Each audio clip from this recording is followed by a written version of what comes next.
I used to think loneliness was something that happened to other people. The ones who didn't try hard enough, didn't smile enough, didn't keep up. My name is Dorothy Mae. I'm 91 years old and I spent most of my life surrounded by people while slowly becoming invisible. I grew up in a house that was always full. 7 kids, my parents, my grandmother who lived with us until she passed when I was 12. There was never a quiet moment. Someone was always talking, laughing, fighting over the bathroom or the last piece of cornbread. I shared a bed with my 2 sisters until I was 16. Privacy wasn't something we even thought about back then. You were just part of this living, breathing thing called family. Because the saddest thing isn't dying alone. It's living your whole life surrounded by people and still dying unseen. I don't want that for you. I don't want it for anyone, and I'm done accepting it for myself. My grandmother told me the noise means you ain't alone. She was right, but she didn't tell me the rest, that you can be surrounded by noise and still be lonely if nobody's really listening, if nobody's really looking at you and seeing who you are underneath all the roles you play. So I'm telling you now what she couldn't tell me then. Make sure somebody sees you, and make sure you see them back. That's how you stop the loneliness before it takes root so deep you forget what it's like to be known. I remember asking her once if she ever got tired of all the noise. She looked at me for a long moment and said, "Baby, the noise means you ain't alone. You remember that." I didn't understand what she meant then. I thought she was just being grateful for family. Now I know she was warning me about something she'd already lived through. When I got married at 23, I thought that feeling would continue forever. James and I had 4 children in 7 years. Our house had that same chaotic energy I'd grown up with. Toys everywhere, noise at all hours, the phone ringing constantly. I was never alone. I was cooking for 6 people every night, doing endless loads of laundry, breaking up arguments, kissing scraped knees, braiding hair on Sunday nights for school the next day. Some days I was so exhausted I'd lock myself in the bathroom for 5 minutes just to hear myself think. I worked too, cleaning houses like my mama had done. White families in East Memphis with big homes and gardens. I'd leave before my kids woke up and come home just in time to start dinner. James worked at the factory, swing shifts that meant some weeks I barely saw him. We were building something, we told ourselves, trying to give our children more than we'd had. But here's what I didn't understand then. Being surrounded by people and being truly seen are not the same thing. I was a wife and a mother and a daughter and a sister and a worker, and those roles consumed every part of me. When someone asked how I was, they didn't really want to know. They wanted to know if dinner would be ready on time, if I'd remembered to pay the electric bill, if I could watch their kids on Saturday. I answered their questions. I met their needs. And somewhere in all of that, I forgot I was supposed to have needs of my own. James was a good man. I want to be clear about that. He worked hard. He provided for us. He never raised his hand to me or the children. But he was a man of his generation, and I was a woman of mine. His job was to bring home the paycheck. Mine was everything else. We'd have entire conversations about the bills, the kids' report cards, whose turn it was to host the family reunion. But we stopped talking about dreams somewhere around year 3 of our marriage. We stopped asking each other the kind of questions that required real answers. I had dreams once. I wanted to be a teacher. I was good in school, loved reading, loved the way words could open up whole worlds. But college wasn't something people like us did back then, not where I came from. So I put those dreams in a box somewhere in the back of my mind and told myself that raising my children right was enough. I remember one night, I must have been in my early 40s, I was washing dishes and I suddenly realized I couldn't remember the last time someone had asked me what I was thinking about. Not what I was planning for dinner or whether I'd called the plumber. What I was actually thinking about in my own head. I stood there with my hands in the soapy water and I felt this wave of something I couldn't quite name. It wasn't anger exactly. It was more like I'd just noticed I'd been holding my breath for 20 years. The children grew up the way children do, faster than you expect and slower than you hope. One by one, they left for college, for jobs, for their own lives in other cities. My oldest, Patricia, became a lawyer in Atlanta. My son Marcus went to Chicago. The twins ended up in different parts of Texas. I was so proud of them. Everything James and I had worked for had come true. They'd gotten out, gotten educated, gotten opportunities we never had, but the house got so quiet. I thought I'd enjoy the peace after all those years of chaos, but the silence felt wrong. It pressed against my ears. James would come home from work, eat the dinner I'd made for just the two of us now, and fall asleep in front of the television. I'd sit in the same room and feel like I was watching him through glass. We'd become two people who lived together but didn't really know each other anymore. Maybe we never had. He died when I was 68. Stroke, very sudden. He was there in the morning, complaining about his coffee being too strong, and gone by afternoon. Everyone said how terrible it was, and it was terrible. But I'll tell you something I never told anyone. Part of me felt relieved, and that relief made me feel like a monster, because I wasn't relieved he was gone. I was relieved that I could stop pretending we had the kind of marriage where his absence would leave an unfillable hole. We'd been living separate lives under the same roof for so long that his death just made it official. The funeral was huge. The whole community came out. People filled the house again, bringing food and condolences and stories about James. They hugged me and told me I wouldn't be alone, that they'd check on me, that I should call any time. And they meant it, I think, in that moment. But meaning something and doing something are different things. After the funeral, after the crowds cleared, after my children went back to their own lives in their own cities, I waited for my life to feel different. It didn't. The kids called on Sundays, visited on holidays. They had their own families now, their own chaos. I became the grandmother they smiled at and asked simple questions. How are you feeling, Mama? Do you need anything? But nobody asked what I thought about the state of the world, or whether I still dreamed at night, or what it felt like to watch everything I'd known slowly disappear. I tried to tell my daughter Patricia once. She'd come home for Thanksgiving, and we were in the kitchen making sweet potato pie, and I said something about feeling invisible. She stopped and looked at me with such concern. Mama, are you depressed? Do you need to see a doctor? And I realized she thought I meant something clinical, something that could be fixed with pills. I didn't know how to explain that I wasn't sick. I was just lonely in a way that didn't have a cure. So I told her I was fine, just having a moment. And she hugged me and went back to the pie, and we never talked about it again. I joined things. A book club at the library, a quilting group at the community center, the usher board at church. I showed up every week with a smile on my face. I laughed at the right moments, contributed to conversations about patterns and plots and whose grandbaby was graduating. But I noticed something. We were all performing the same role. Cheerful older women, keeping busy, staying positive. If any of us were struggling with something deeper than a bad knee or a disappointing ending to a novel, we never said so. There was one woman in the quilting group, Ruth. She'd been widowed around the same time as me.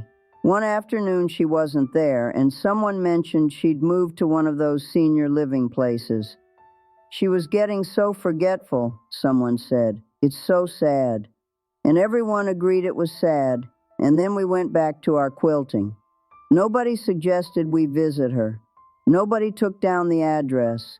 We just acknowledged that she'd slipped away from us and we let her go. I thought about Ruth for weeks. I wondered if she was lonely in that place, or if maybe she was relieved too. Relieved to stop pretending she was fine, that she remembered everyone's names, that she wasn't frightened by how fast everything was moving. And I wondered if one day they'd talk about me the same way. Poor Dorothy Mae. It's so sad. And then they'd move on. Here's what I've figured out about loneliness after 9 decades of life. It doesn't start when people leave you. It starts when you learn to hide yourself. When you decide that your real thoughts, your real fears, your real dreams are too much or too little or too strange. When you perform a version of yourself that's easier for others to be around, and you do it for so long that you forget you were performing at all. I hid myself in my marriage because I thought being a good wife meant not having too many needs.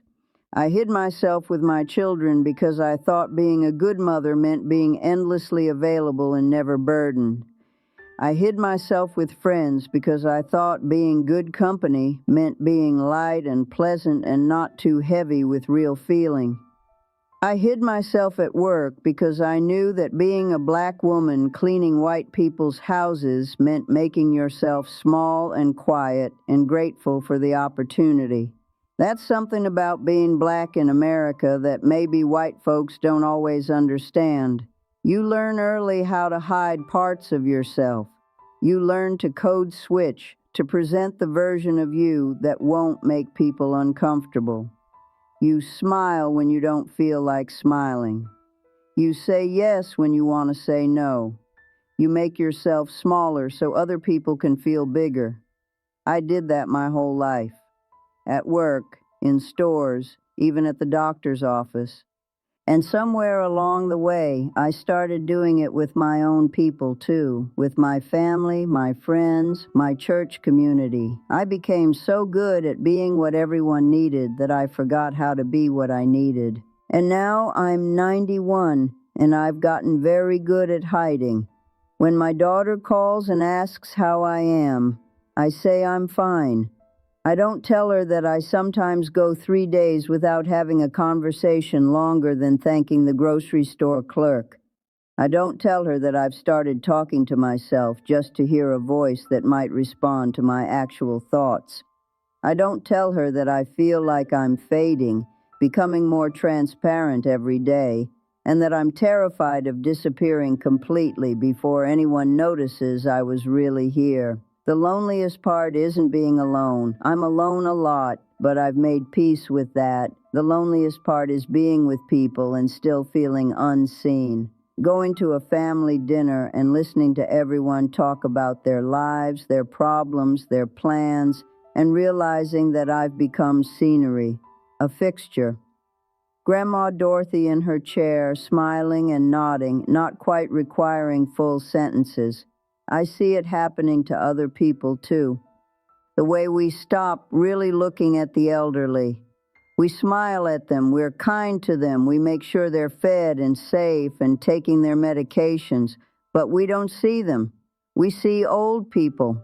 We don't see the person who used to stay up all night talking about changing the world, who had dreams that scared them, who fell in love and had their heart broken.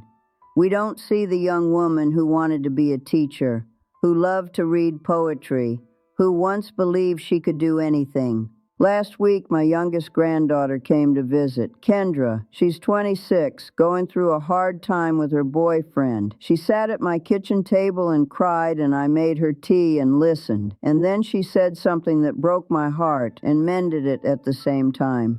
She said, "Grandma, I wish I could talk to you the way you really are, not just as my grandma."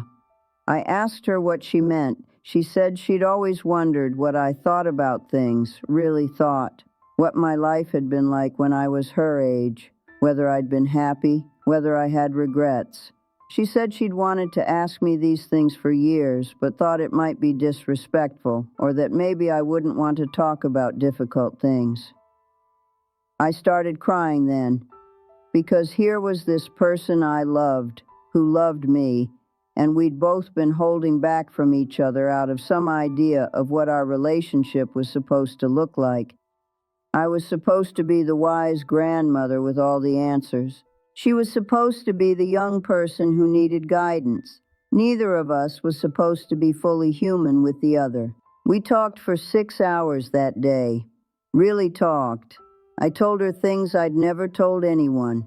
About the loneliness in my marriage, about the relief and guilt I felt when James died, about how invisible I'd become, about wanting to be a teacher and never getting the chance, about what it was like growing up during segregation, the things I saw, the anger I carried that I was never allowed to express, about loving my children but sometimes resenting how much of myself I lost in raising them.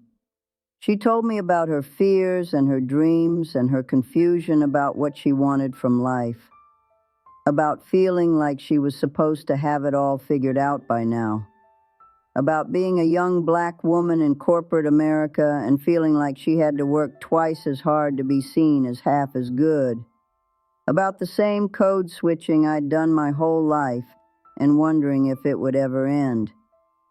We were just two people, two black women separated by decades but connected by so much, trying to figure out how to be alive in a world that wasn't always kind to people like us. The grandmother and granddaughter thing fell away. We were just Dorothy and Kendra telling each other the truth. After she left, I sat in my quiet house and I felt different. Not less lonely exactly, but less alone in the loneliness. Because someone had finally seen me, the real me, not the performed version. I think that's the thing about loneliness. We build it ourselves brick by deciding that our real selves are too much trouble. We think we're being kind or appropriate or strong by hiding our struggles. But what we're really doing is making it impossible for anyone to find us. And then we wonder why we feel so isolated. I'm 91 years old and I'm running out of time to be seen. That's not self-pity, it's just math. But I've decided something. I'm done hiding. When someone asks me how I am, I'm going to tell them the truth. When I feel lonely, I'm going to say so. When I want to talk about something real, I'm going to bring it up, even if it makes people uncomfortable. Because here's what I wish I'd understood 50 years ago. The people who matter won't be scared off by your realness. They'll be relieved by it. They've been hiding too. Everyone is so desperately lonely, performing their acceptable selves, waiting for someone else to go first. If you're young and you're listening to this, please hear me. Don't wait until you're 91 to let people see you. Don't spend decades being who you think you should be instead of who you are. The loneliness doesn't get easier when you're old. It gets harder because you've had more practice at hiding, and everyone around you has more practice at not looking. Ask the people you love the real questions. Tell them the real answers. Let yourself be seen while there's still time.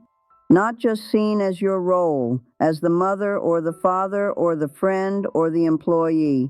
Seen as the complicated, contradicted, scared, hopeful, confused person you actually are.